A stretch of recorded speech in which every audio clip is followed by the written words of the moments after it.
We have quite a big topic, employment equity in the actuarial context. What is achievable? So let's ask Willem de Wet.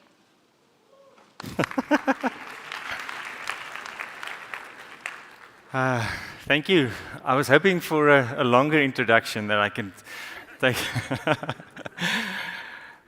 Thank you, everyone, for being here. I know, it feels like it's a graveyard shift. It's the second session after lunch on the second day of the convention. So you guys are dedicated. Thank you for that.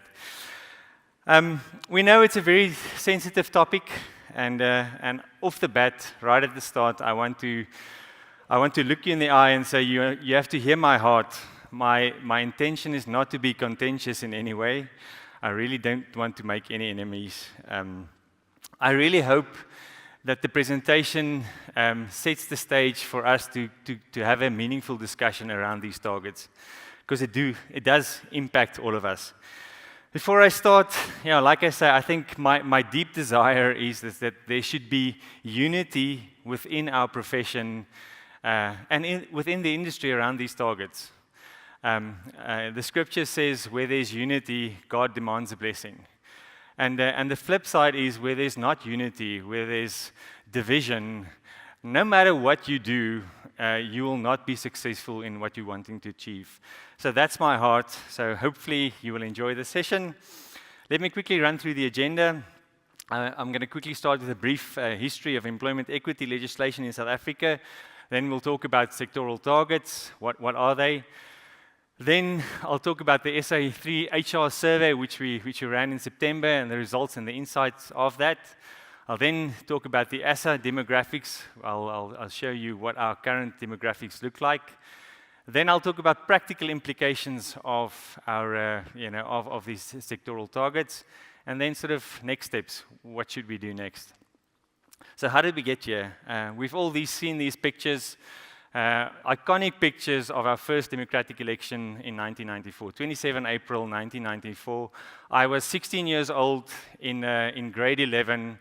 I can remember it. I could not vote, but I remember the day, and it was a public holiday, so we didn't have to go to school. So that was fun.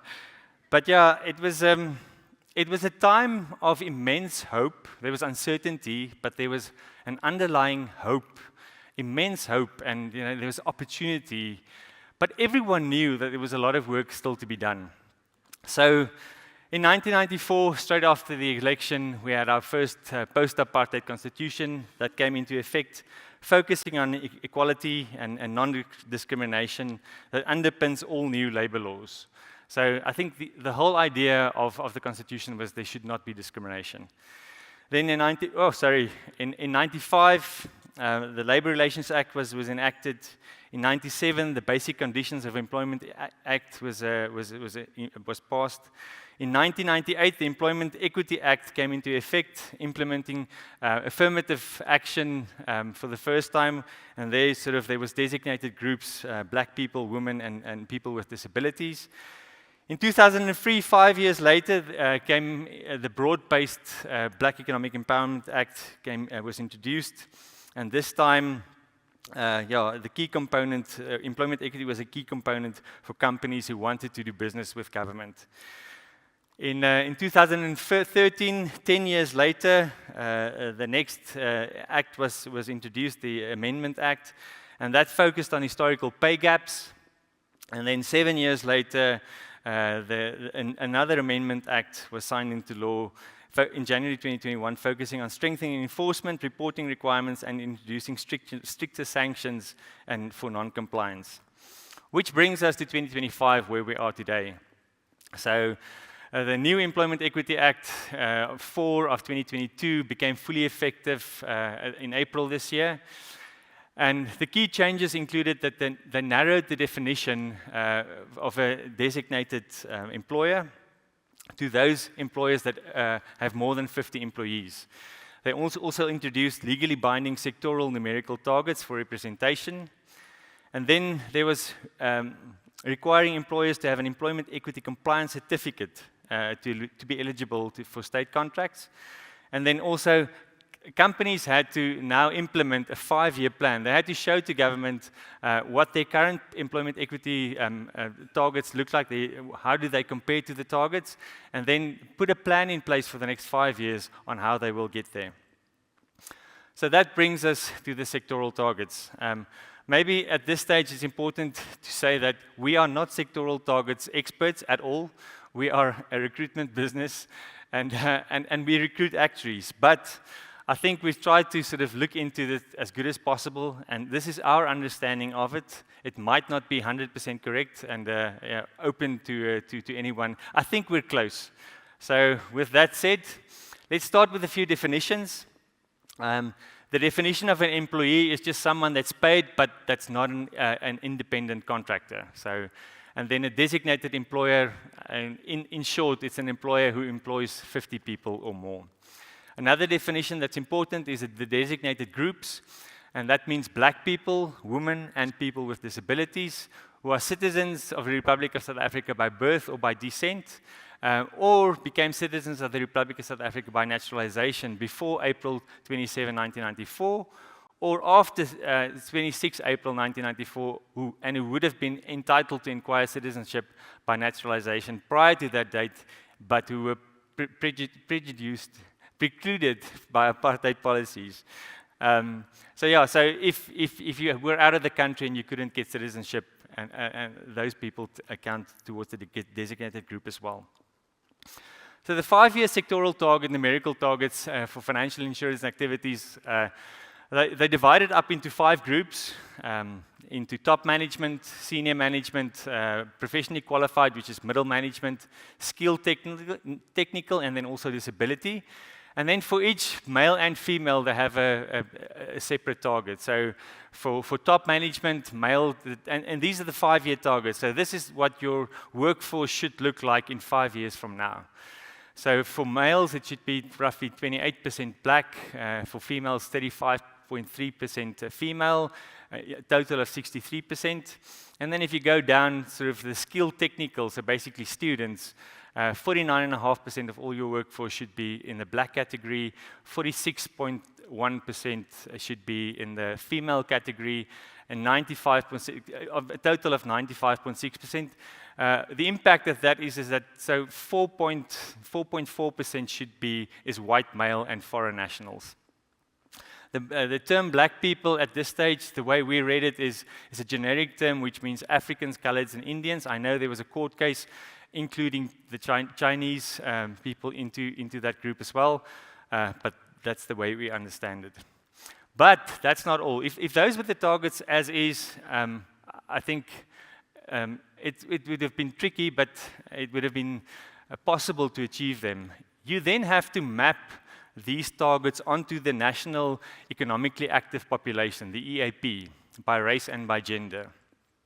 So this is the national. So the national, you are nationally, you're an economically active person if you're aged between 15 and 64, and you are either employed or unemployed and looking for work. So it excludes students at school and at university. So it's everyone sort of in that age range.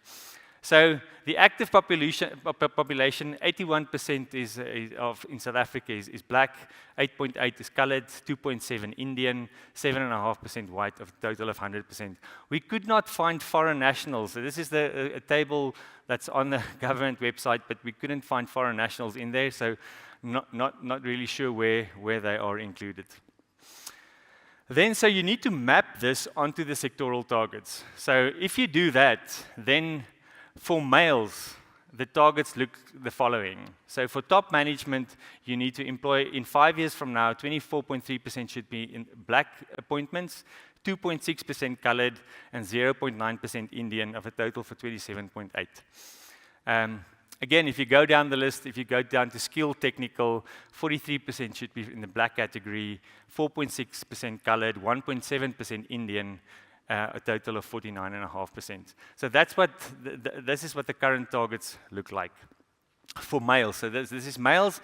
Then for females, if you apply the same principles for top management, Black females around 28.7%, colored 3.2, Indian 0.8, white 2.6, for a total of 35.3% at top management, and that goes down to the skill technical level. You can see the percentages there.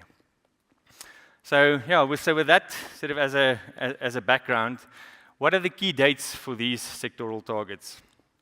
So in April 15th of this year, the minister signed that into law, so it's effective immediately. The deadline for the designated employers to prepare and implement their new 5-year plans, is for the period. August the 31st was the deadline for them to submit their plans, their 5-year plans from September 1, 2025, all the way to 2030. And September the 1st is when the new 5-year employment equity plans came into law, became effective. Then we're currently in the first reporting period, and the first certificates of compliance will be issued, but employers won't be assessed on anything yet. January the 15th is the first deadline for electronic submissions that employers need to submit. And then next year, September to January, is the first annual evaluation period. So yeah, that's a lot of dates, and now the boring part is over. The penalties for not achieving these targets are significant. I mean, fines of up to 2.7 million rand, or 10% of annual turnover, and whichever is the greatest. When I read it, I thought, okay, 2.7 million rand for a big company, that's not too bad. But they actually say it's or 10% of your turnover, whichever is the greatest. It will exclude you from state contracts. First-time offenders face a penalty of up to 1.5 million, or 2% of turnover, with fines increasing for repeat offences. Labour inspectors can also issue compliance orders, and if you sort of challenge that, then I think you can spend a lot of money on litigation in the labour court. Yesterday, I spoke to someone that said, if I had to be fined 10% of my annual turnover, she's leading a business. She said she would close down. So I mean, it has a big impact. We need to be able to find a solution for this. So what we then did, so with this as a backdrop, many of our clients approach us and they say, listen, we see these targets coming. We don't really know how to do it. Do you have any insights? Can you give us any guidance? And they want to know how other companies are doing it, because it's difficult to navigate this. And so we thought, okay, what better way to do that than to run a survey and to share our insights at the convention. So so here we are. So let me quickly run through our methodology. So we ran the survey in September this year. It was a disappointing response, to say the least. We had 76 employers to whom we sent the survey. Of only 20 of them responded. The good thing is they represent roughly 675 actuaries and about 95,000 people, so they are big companies, but I would have loved to have had a bigger response. We covered, whether you are ready, talent availability, recruitment, retention and inclusion. We covered, compliance, risk management, and then also attitudes and perspectives. So now I'm going to quickly run through, all our findings. So the first question we asked is, has your company conducted a gap analysis against the 2025 Act, sector-specific numerical targets for actuarial staff? Roughly 40% said yes. They've completed it, 30% in progress, and another 30% said no. I think if the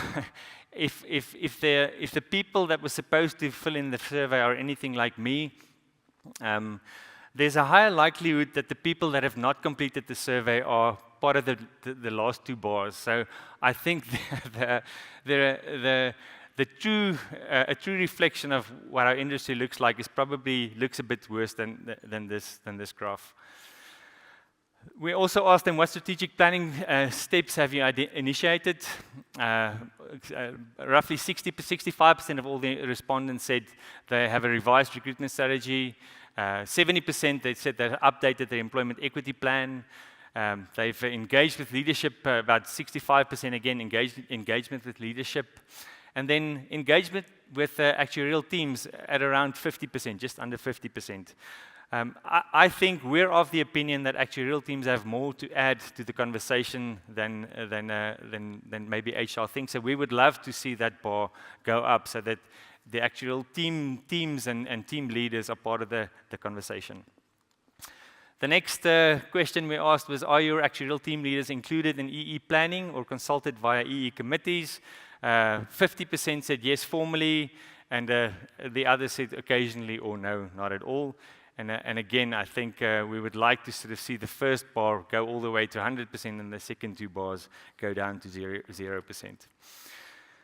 Next, we covered talent availability, and we asked the people, have you experienced any challenges recruiting actuaries in the last, from the designated groups in the last 12 to 24 months? I think this is in line with our experience in the industry. Roughly 20% said yes at junior level, 65% said at mid-level, and roughly 85% said, at a senior leadership level, they really struggle to recruit people from the designated groups. And about 10% said no, they don't struggle at all. So that's, we need to know what they do. The next question we asked was, on average, how long do your actuarial roles typically open while you search for candidates who are from the designated groups? And roughly a quarter of the roles are open for 6 months or longer. And then, about 40% of the roles are open for 3 to 6 months, and 35% less than 3 months. Another question is, we said, if you cannot find a candidate from the designated groups, are you willing to appoint someone based on potential? And very encouragingly, 80% of all the companies that we surveyed said yes. They would rather appoint an employment equity candidate, even if they are not the best qualified, but they think they have the potential to become the best, then they would do so. So that to me shows that there's real intent to transform our workforce. We also asked respondents to say, do you collaborate with external stakeholders to build a future talent pipeline? 70% said yes, they discuss it with universities, they talk to universities. With 60% of employers said they have bursary programs and scholarship programs. And then roughly half of the respondents said they engage with ASA. Another 30% of them said they reach out to SA3 to help them build their pipeline, so I'm grateful for that. Then, when a suitable candidate from a designated group cannot be found, what is your typical response? The bulk of the responses said they document and they justify another appointment. And then, some companies, about 30%, if you add the last two together, say they either make an interim appointment or they just absorb the workload. That one. We asked HR to rank the importance of factors to retain actuaries from the designated groups. And so with 5 being the most important and 1 being the least important. And not surprisingly, pay benefits, career growth opportunities, that sort of ranked the highest. It's 100% in line with our survey that we did last year when we sort of did the employer of choice presentation. And that's followed by mentorship and sponsorship programs, and then by work-life balance and a culture, inclusive culture. So talking about mentorship programs, very encouraging to see is that 95% of all the employers that we surveyed say they have designated specifically mentorship programs, leadership programs for their staff in the designated groups. Again, this shows to me that I think our employers are serious about transforming their workforce. Regarding exit interviews, roughly 75% of companies conduct exit interviews, and about just more than half of those don't analyze the results by the different designated groups. So I think companies miss an opportunity. If they do analyze those results by the different designated groups, they might be able to identify reasons why people are leaving. Another question we asked HR is to say, in your view, what makes actuaries from the designated group stay or leave? I mean, the usual suspects, their meaningful work. People want to be busy with stuff that have impact. Broad exposure, growth opportunities, these are the stay factors, what makes actuaries stay. Promotions, management roles, remunerations, always in there, coaching, and then culture and a sense of belonging. Also very importantly for employers and for managers here, leave factors are lack of exam progress. I think what we've seen is especially actuaries from the designated groups, from all groups, when they fail exams a couple of times, their study leave runs out. So the way they get access to study leave again and to study support is by resigning. So, I think students that have failed a few times and have run out of study leave, they are at a high risk of leaving. And then workload, work-life balance, those are leave factors and sort of variable pay. I think there's an impression or a suspicion that people from the designated groups get higher bonuses. Whether that's true, I don't know. Right. Then we also asked, how prepared is your company to submit a compliant EE report with 2025 targets? 50% said fully prepared, and again, the other 50% said either partially prepared or not prepared at all. And again, I think if you think of the bias of the number of people who did not complete the survey, I think a true reflection of our industry, I think is going to be less rosy than what that suggests. I think there are more companies that are not fully compliant yet. So yeah, I think those numbers will be higher. Right, time for a quick poll. If you can take out your phones, go to this specific session, and under this session there will be a question. And the question is, and we're going to compare your results with what HR thinks. So do you think the 5-year sectoral EE targets are realistic for actuarial roles? Yes, fully achievable, somewhat achievable, or not realistic?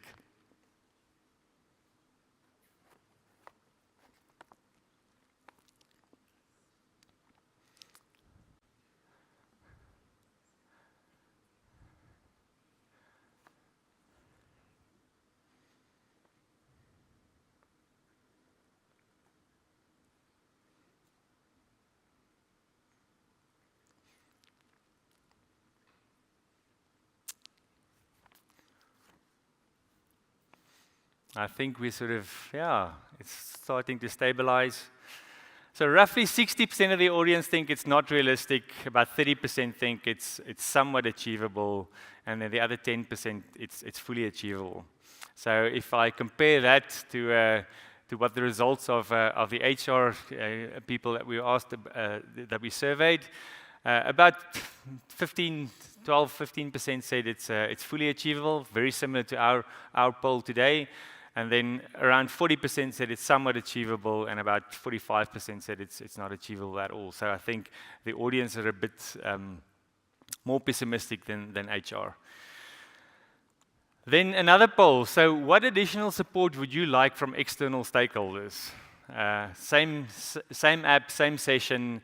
The options are clearer EE guidance from Department of Employment and Labour, guidance notes from ASSA, industry benchmarks, or training for HR and EE committees.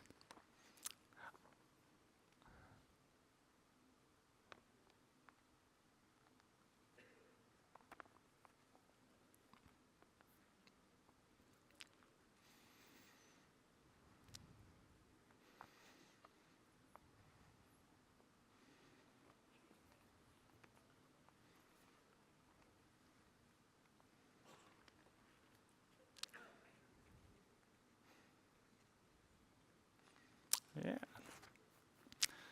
It looks like around 60% say industry benchmarks, and then sort of almost like evenly split between clearer guidelines from the Department of Employment Labour, and then guidance notes from ASSA, and then also training for HR and EE committees. The results from the survey that we did looked as follows, very similar to your results. The bulk of the people that we surveyed said they're looking for industry benchmarks. So I think that's so this to me suggests that there's a clear need for us as a profession, and I think if there's one profession that should be able, in theory, to model and to come up with a decent benchmark, it should be the actuarial profession. So yeah, I think there's definitely some work to do there. We also asked companies whether their current HR policies meaningfully support transformation in the actuarial teams, and not a single employer that we surveyed said no. I mean, there's an overwhelmingly positive, companies want to transform. I really, in all our dealings with all our clients, I can say there's a sincere willingness to transform. And I think we can see that in the results. The next question we asked was, are you at risk of losing top talent if transformation is pushed too aggressively? In other words, at all cost? And I think the consensus there is yes. I think there is a risk if it's pushed too aggressively. And there I'm not just talking about people from the designated groups or people from the not designated groups. I'm talking about all people. I think if it's pushed too aggressively, there is a risk of losing people. Now onto the ASA demographics. So maybe just a history there. For the last 9 or 10 years, Wim was still there. We, as a recruitment business, that's one of the key things that employers ask us to say, what does the demographics of ASA look like? It helps us to set our targets. So we've received data from ASA for the last, probably 8 or 9 years.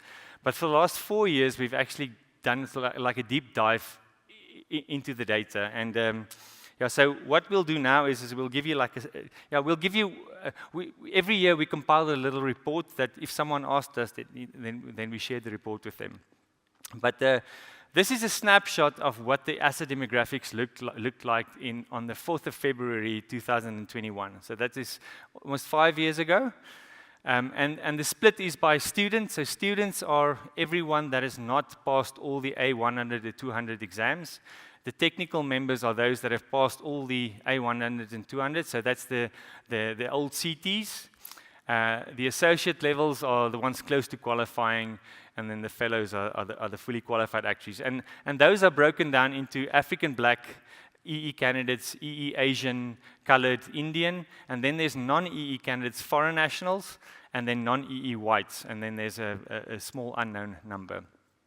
So that's a snapshot of what the industry looked like 5 years ago.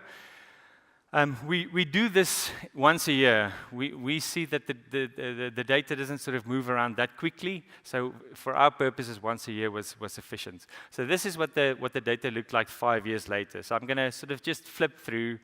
So this is 4 years ago, and this is sort of earlier in the year. So 4 years ago, earlier in the year.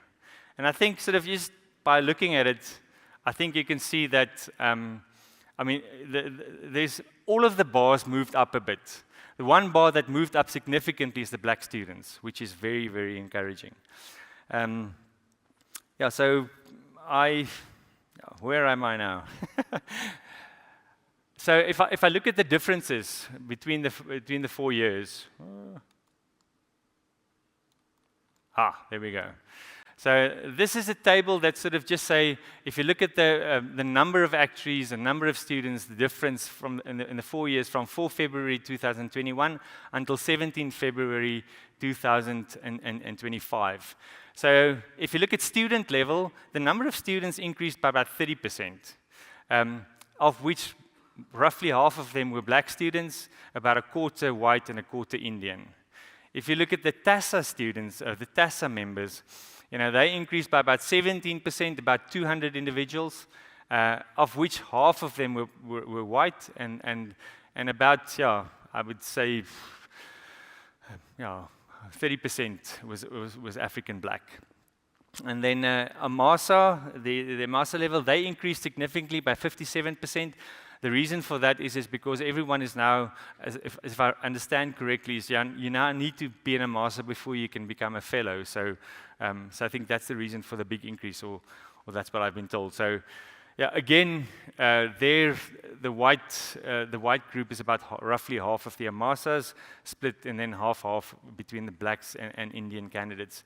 Very interestingly, the FASAs, the qualified actuaries, That increased by about 10%, 160 new or net gain actuaries, of which about a third is white, a third Indian, and about a sixth black.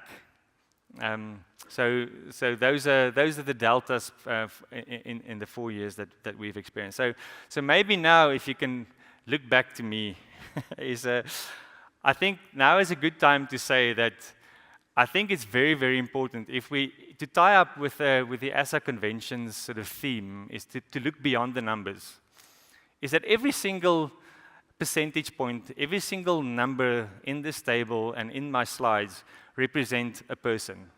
It represents an individual. You can actually give him a name, him or her a name. So it's real people, and regardless of where they come from, regardless of their race, of their background, they were all people with dreams and aspirations that studied incredibly hard, to get there. And I think that's very important, that we should never forget that. These are real people, with real stories, and it's not just numbers. So with that, on to the practical implications. The first thing is, I think people always ask, what are the impact on salary? So we use our salary survey for this presentation, and maybe now is a good time to advertise that. So last year we had 1,508 respondents. I mean, that's a big chunk of our actuarial population, and I think the results are credible. So if you've not completed the survey, we donate 250 Rand for every person that completes the survey to a local school in Bonnievale. And I think it's good. The more people contribute, the better. If you have our app on your phone, it takes less than a minute. So salaries, if you compare salaries male between female, I think this is from last year's survey. The results are, the differences are not significant at all. So, it's the lines are pretty much on top of each other. The 1 year, it's, this way, that way. And I think this is consistent with the way we've experienced recruitment in South Africa. In South Africa, I know, having worked with UK recruiters, it's different in the UK. In South Africa, there's not a big focus on female actuaries. If we get a spec, the requirement is usually employment equity, but it's not female. I think that's about to change now. When we look at salaries, employment equity versus non-employment equity, again, the graphs are very, very similar. The employment equity graph is, I think, with the exception of 1 point, is slightly above the non-EE graph. On the other side is, I think, the post-qualification experience for the non-EE candidates are actually slightly higher. So the significance, there is a difference, but it's not significant, I would say. Average tenure, I think many of our clients come to us and they say, one of the struggles they face is the candidates from designated groups just move on quicker. They have more opportunities, and we see that in the data. So these are the fellows. So on average, the employment equity candidates stay slightly shorter. It's not much for the fellows. If we included the students, the difference is quite significant. So, but the differences aren't that significant. But there seems to be like a consistent trend that the employment equity candidates stay slightly shorter in their roles. Other practical implications, if you really want to comply to the targets, I think there could be an incentive for employers to say, let's rather keep our staff count under 50. So I think that's one of the possible practical implications. Or where companies are close, they can potentially split their businesses into more than one sort of business, to try and avoid, complying to the sectoral targets. Whether that will have growth implications, we have to see. And then another practical implication is there will be, especially in the bigger corporates, there will be cross-subsidies between departments. Yesterday I spoke to someone that says, listen, it's impossible to do this in the actuarial space. So as a result, our admin teams and all the other teams, they need to look significantly different for us as a company to make our targets. What's next? I want to sort of quickly talk about, looking at the road to qualification. Where do we come from? And I think the number of actuaries and the demographics of actuaries in South Africa is 100% a function of our basic education system. So we can't untie ourselves from the basic education system in South Africa. Our profession will never reflect the demographics of South Africa unless basic education's results reflect the demographics of South Africa. I want to talk about basic. I think most of you know that basic education is in a dire state. Most of you know that I'm involved in education in Bonneville, where I live. The school that we built, Jakes Gerwel Technical, is so every year we take in roughly 200 14-year-olds, grade 8s. It's a no-fee school, and the feeder schools are from a no-fee environment. So roughly 200 children every year. So in the last, and what we do is every year when the kids come in, we let them sit a baseline assessment. So we let them write a test just so that we can see where they are, at what level they are. And so for the last 5 years, we've roughly done 1,000 baseline assessments. 1,000 baseline assessed 1,000 children.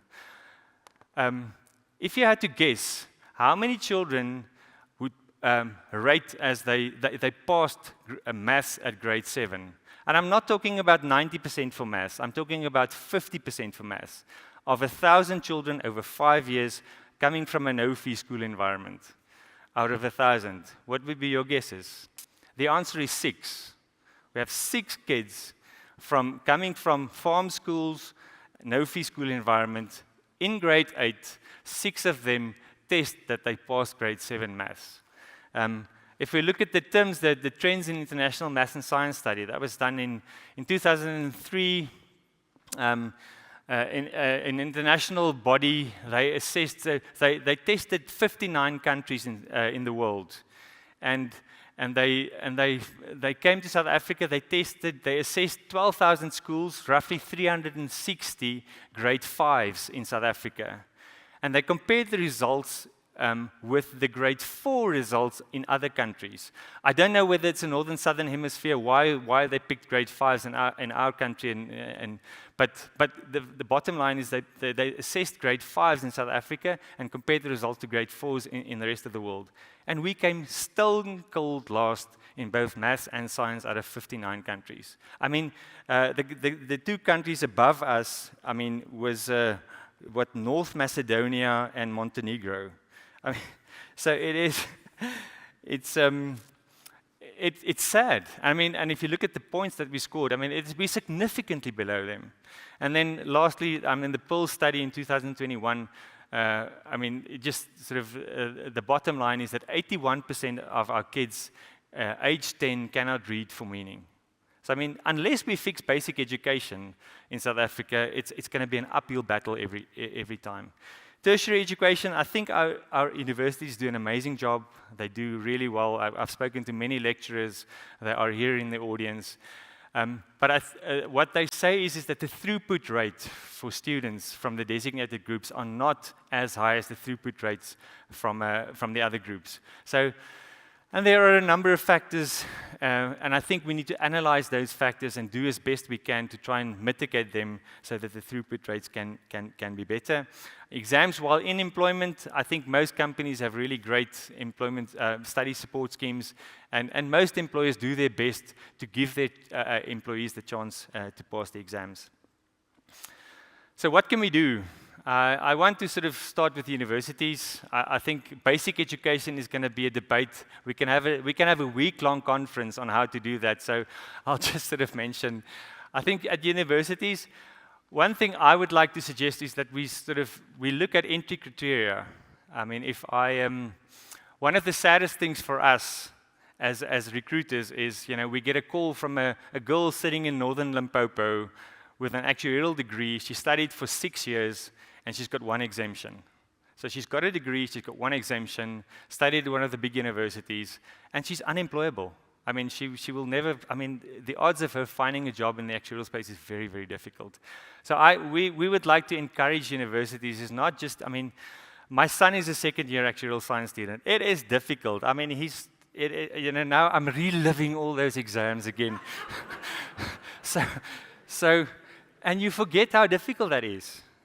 So I don't think we should just take in students for the sake of taking in students from different groups.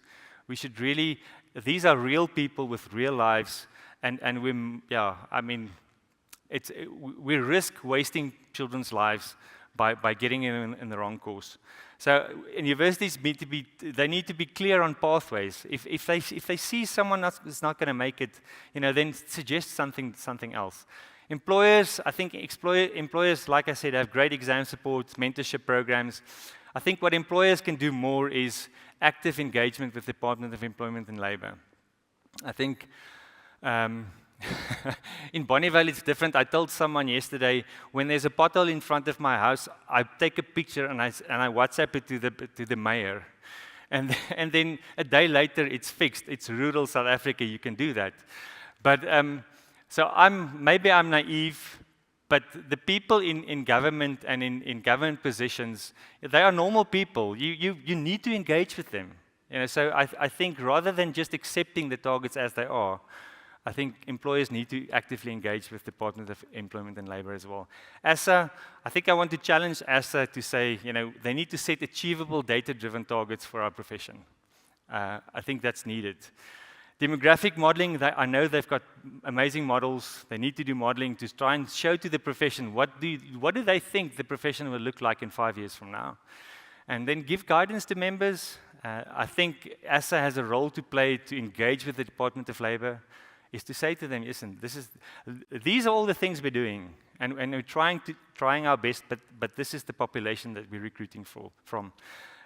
ASSA exams, I think we should stay away at the universities and in the ASSA exams. I think we should stay away from targets for designated groups in the exam system, because the moment you have a target for a certain group of people, I think there's a question mark around the integrity of your qualification. So I think, we should focus on academic excellence. That should be our first concern. So we thought, let's stick our necks out and try and put a first stab at the table on the table.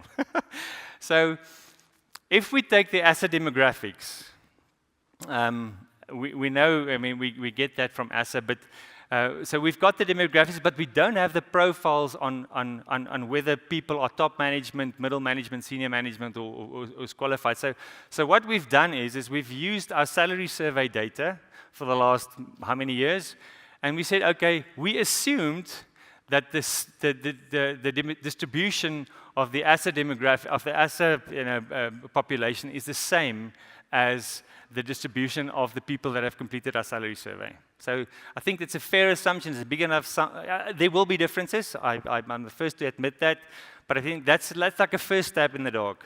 So based on that, and I think the reason I want to sort of do this is there's a clause in the Act that says a designated employer will not incur penalties or any form of disadvantage if in the assessment of the compliance of affirmative action in any workplace, it shows that there are reasonable grounds for not complying with the targets. And I think what I'm about to show is reasonable grounds for people struggling to comply with that.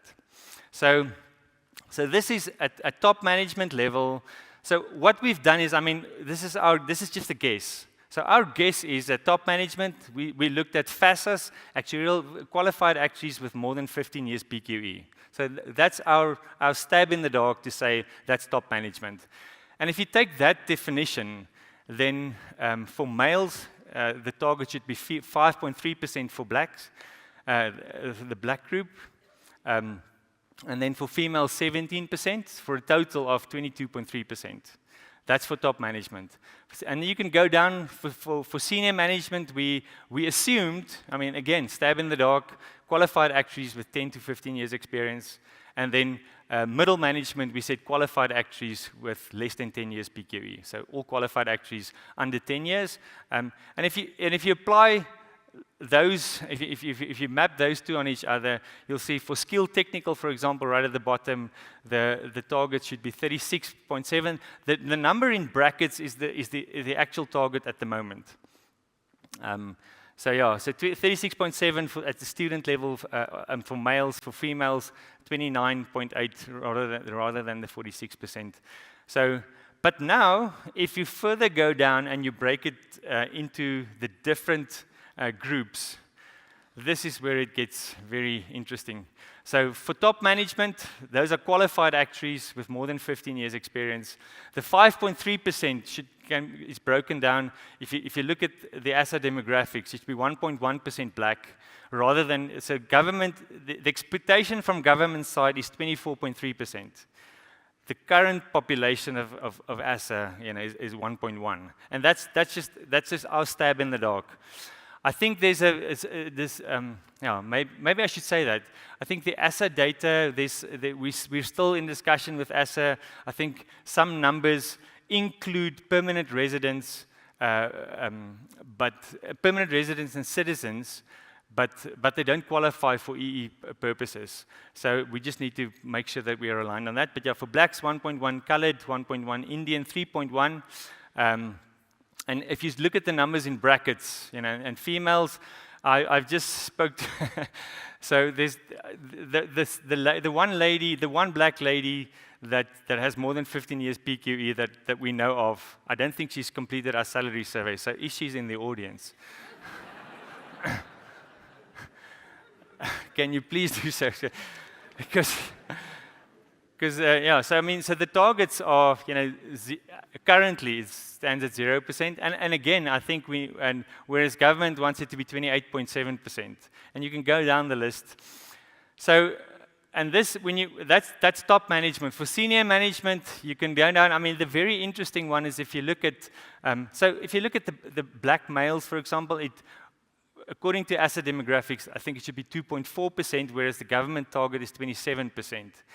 If you look at Indian, for example, we say the target should be 13.3%, whereas government says it should be 1%. So for every 12 Indian actuaries or 13 Indian actuaries, only one should be employed. Nalen, you have a job. So, but those are the current targets. And the same on the female side. I mean, so black females, there's 0.8%, 0.0 is less than 1%, whereas the target should be 36.8%. So it's very, very difficult to achieve this. So, and again, if you go down with middle management, qualified actuaries with less than 10 years experience, very, very, very difficult to achieve, achieve the targets in all the different groups. If you go down to student level, it looks better, but it still is difficult. The presentation will be available online if you want to sort of look at the numbers in more detail. I want to say, why do we need achievable data-driven targets? That's my son, my 9-year-old boy, Wilhelm, and he loves playing cricket. And yes, he is tall. But the example I want to give is, I mean, a couple of weeks ago, he was playing with a cricket bat and a ball, and he was struggling to keep the ball on the bat. And I said to him, listen, I can't remember what I promised him, but I said, let's do 10. And then 5 minutes later, he ran into the house, he said he did 10. And then I said, okay, now you do 20. And then again, like 2 minutes later, he would come back and say, now I did 20. And then he said, now you do 50. And then took him 15 minutes, 10, 20 minutes, and then he came back and he said, I did 50. A day later, he did 200. I think if I told him from the start, listen, let's do 200, he would not have started. He would have given up. He would have said, it's not, I won't be able to do it. But the fact that the sort of targets went up and up and up. So I think the message there is, I think everyone is comfortable with a stretch target as long as it's not unachievable.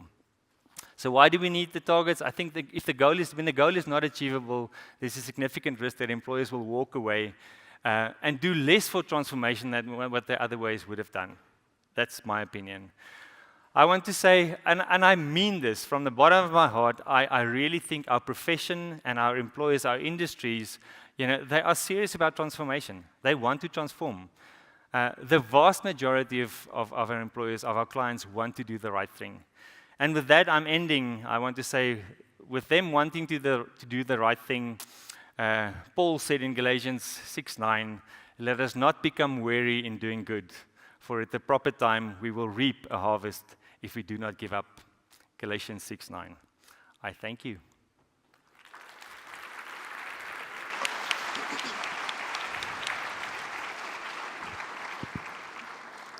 Thank you very much, Willem. One thing we forgot to mention at the beginning is that this session is brought to us by our only platinum sponsor, SA3. Yeah, it is time now to take questions. There are 3 mics, so I'm just checking who wants to ask their question first. Peane, right in front, go for it. Baie for die bespreking, Willem. Thanks so much, Chairperson. For me, I'm not a cricket person, I'm a rugby person.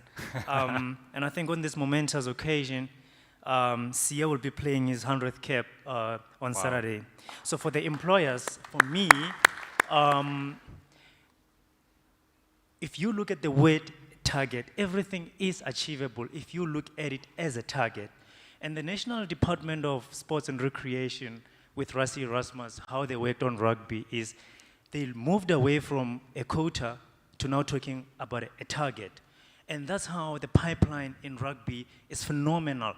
And I think that from what Wilhelm has communicated there, if all the employers can say, fine, I've got this black female actual student, how do I map her into getting these passes and these exams as a target, you definitely are going to achieve that. Because if you look at it, colleagues, go onto your phones now, Sia is getting 100 caps, but it was a target to get him there. So for me, thank you so much for this presentation, and I believe if employers just take it and now look at it as a target and implement, it is achievable, in my opinion. Thank you so much. Thank you. Thank you, Peane. I'm just checking for other questions. Okay, apparently there's one at the back. I can't see. Don't be shy. Here, on the right. It's Prof. Steven. He's going to be...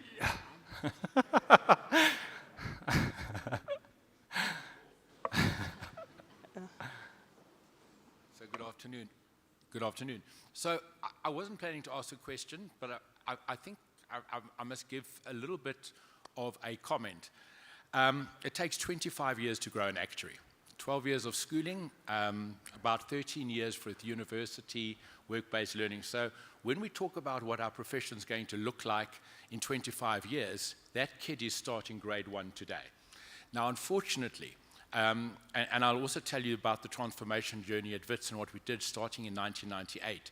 So when you look at those numbers on the board, roughly as an estimate, we've produced roughly half of the African fellows according to the ASA numbers. It's probably a higher proportion of the Indian fellows, et cetera, et cetera. The total number is about 260. Okay, that's just one university, and we're only taking 19% of the matric leavers. But we have a real problem, and the problem is actually mirrored in the government numbers, because the economically active population has to be looked at for our profession, the engineers, the doctors, about those who actually complete certain subjects at school and then who actually own the degrees of the country. So we've got to look at the graduates that come out of the universities. And that tells you what your total potential is in total for every profession in South Africa. And here comes the problem. The biggest damage that was done to the South African education system was done by Kader Asmal, when he merged higher grade and standard grade maths to create the new maths at the old standard grade level and introduce maths literacy. So today, roughly 23% of matriculants do mathematics, and only about 13% do physics. And it's that small cohort that defines our future intake into all the professions.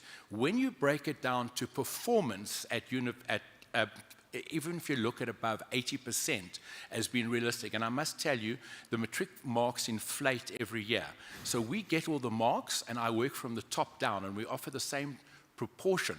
From 1998, what I started to do, we broke all the applicants down into the 5 quintiles of the schools. So I said I wanted the same talent, and I wanted to have people competing in the quintiles.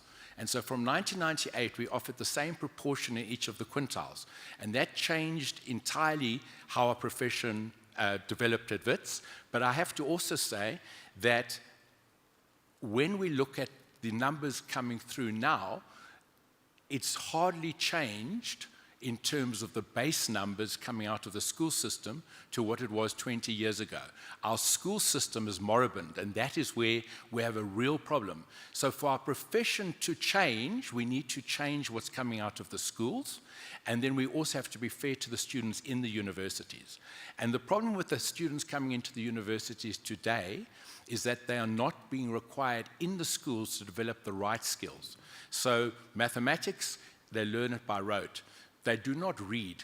Getting people to read is the most important thing in the school system. So with our first years, we try to get them to read. And they don't want to read because, and I tell them that initially your degree requires you to do problem solving and maths-based subjects, but the latter part of the actuarial qualification requires you to be able to read and to communicate.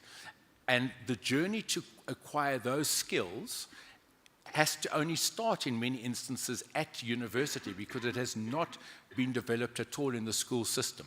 And these are the things that we need to change. If we don't change the entrance coming into the profession, we're going to still be here in 25 years' time. Now, I run run-off triangles by race group going back since 1988. I can show you what has happened in each of the sets of students that we've produced. We are producing an enormous number of fellows, but that mix is always going to look like it does today, because the simple reason is we're not denying entry to the white population. So in the same way we've increased dramatically the number of African, Indian, colored, well, not so many colored, they are the most underrepresented group of actuaries, we've actually growing the number of white actuaries that we produce.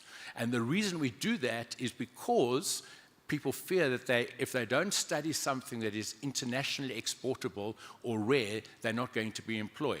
So we actually, it's like filling up a bath. We keep on turning up the hot water tap, but someone else is turning up the cold water tap at the same time. And that's fine. We're producing an enormous number of actuaries.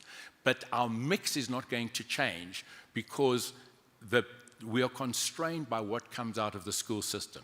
Now, what we also do, and it's also not popular, is we started about 15 years ago. At the end of first year, the students that have not shown potential in actuarial science, we move into allied careers. And we do so at the end of second year as well. Most people hated it at the time, but we have a 98% qualification rate in terms of getting a WITS degree for those that come into our first year class and stay there longer than 2 weeks. And getting that degree is more transformative than anything else. And roughly 66% of those that come in leave with an actuarial science degree. Okay? And the proportion of fellows changes. So we only take in 180 new matric students every year. About a month ago, we passed the 5,500 applications for next year. There's separate 1,800 applications for mathematical sciences. We will offer the top 600 applications, and we get about a 1/3 acceptance rate, because we don't know if they've applied for medicine or engineering or whatever. So we make the application based on the mark distribution, and we examine that and looked at that with great care. And our intake, we don't look at demography. We look at the 5 quintiles of schools, so we offer across the quintiles. We adjust the marks differently by province, because the provinces, and in election years, you see the pass rates go up dramatically. There's an enormous manipulation of the data. But essentially, what we seem to be at in terms of stable population is that of the 180 that come in, we think that 50 will become fellows. And that journey to become fellows is a fairly long one. So we had 27 new fellows in the first half of the year through ASA, 2 through the institute and faculty, and the average duration of study from the time they left school was 11.6 years, and that included a whole host of students who were in the 21 honours class, 11 of them that finished in the record time, so they've done their 3 years of work-based learning. But the point is, it's a very long journey, and we can only work with raw material that comes in, and there is no improvement in that raw material. The schooling system is not getting better, and in fact, the proportion of students that are doing mathematics and getting a decent mark as a percentage of the whole is actually, most of the time, I think, declining. And that's what we have to address. Thanks. So, thanks. Thanks, Prof. Jurish. That was quite a mouthful. It does show that there is quite a lot to unpack. Perhaps I want to challenge you and the other universities. I think we do need a session to really unpack this and find solutions going forward as this affect the demographics of our actuarial population going forward. We have come to the end. We've run out of time, unfortunately, but please keep the conversation growing, and you can also reach out to Willem outside of this hall. Just a reminder that we're still running the Actuaries Without Frontiers fundraising. The target is 500K. We're currently sitting at only 215K, so we have a long way to go. Remember that you can still make your donations to make a difference. If you want to pledge as a company, you can also do so, and ASA will give you a proper invoice so that you can reconcile your accounts. I think next we are up for a refreshment break, which just a second. Yeah, which is brought to you by IACA Consulting Actuaries, who are ready and waiting to answer all your questions in the exhibition hall. While you are there, also go check out the bronze sponsor, Actuariate, Gen Re, MBE, Consulting, and Physical. One last reminder that you need to get your wristband. This is for people who are going to the concert or the cocktail later tonight. So you can get it at the exhibition hall 1, at the entrance of exhibition hall 1. And yes, after the refreshment break, we are back here for the last plenary session. So enjoy your refreshment break. Bye.